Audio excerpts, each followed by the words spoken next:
Hi everyone, welcome to another video. Today I want to share with you all the different mediums that work with the Versafine Clair ink pads. Now I received these ink pads from the company for free as part of my design team requirements for Joy Clair stamps. We're going to be partnering with Imagine Crafts all month long, so if you want to see some really cool and beautiful cards and projects made with these inks, you can head over to the Joy Clair blog and check all those out. I'm going to be using the Versafine Clair Onyx, or not Onyx, I want to say Onyx Black ink, but it is Nocturne ink. Now, these are pigment ink pads. They work beautifully and they work with all different kinds of coloring mediums. So I'm going to try them out with a ton of different ones today.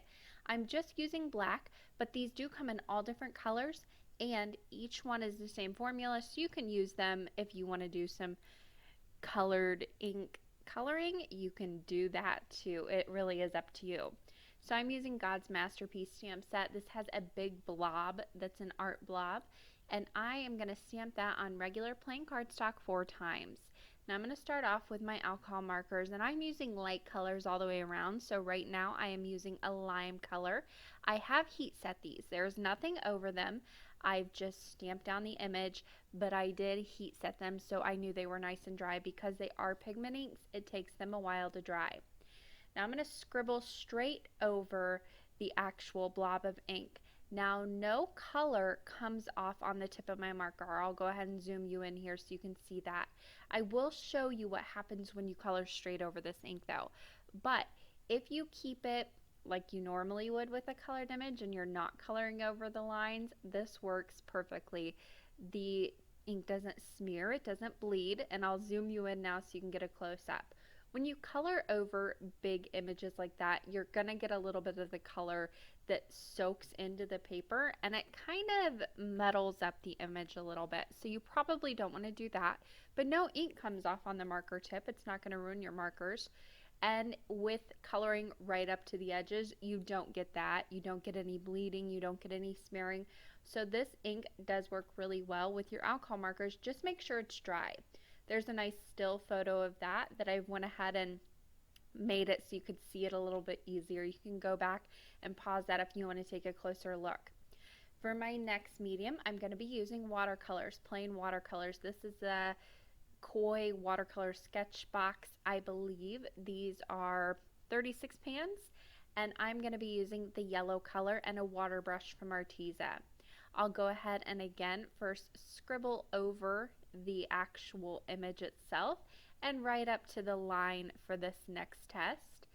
And then also I'm going to clean off my brush completely free of all color and just have some plain water on there. Now a reminder that this is plain cardstock, so this isn't watercolor cardstock yet. I'll show you that in a moment. But this does work beautifully on plain cardstock. Again, you're going to get a little bit of that color sitting on top of the ink.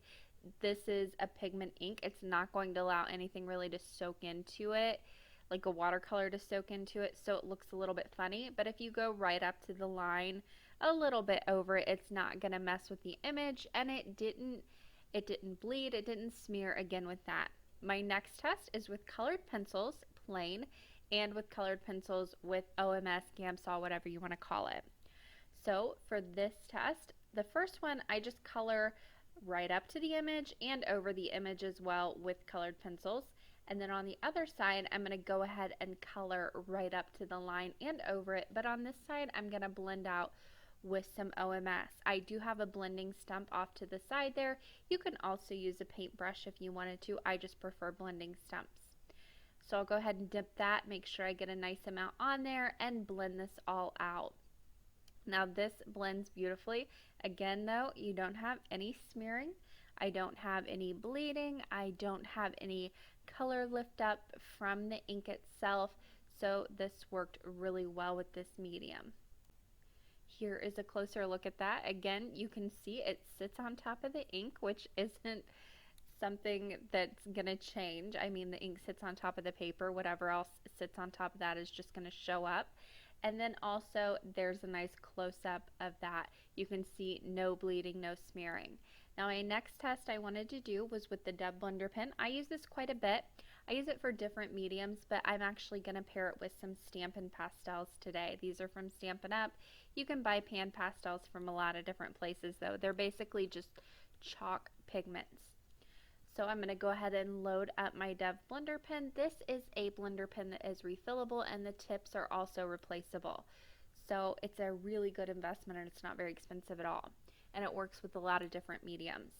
So again, I went right up to the line and also I went over a little bit too. No smearing, no smudging, no ink lifting up. It worked perfectly with the Dev blender pen and the liquid that goes inside of it. Here's a nice close-up of that. Now I wanted to go ahead and do some more testing on actual watercolor paper. So I stamped that blob a few more times on watercolor paper and I forgot to heat set. You do not want to forget to heat set this ink. This is a pigment ink. It's going to stay wet for a long time, and I went in with Distress ink and immediately it started to smear and I couldn't figure out why, and then I was like, oh, because you need to heat set it.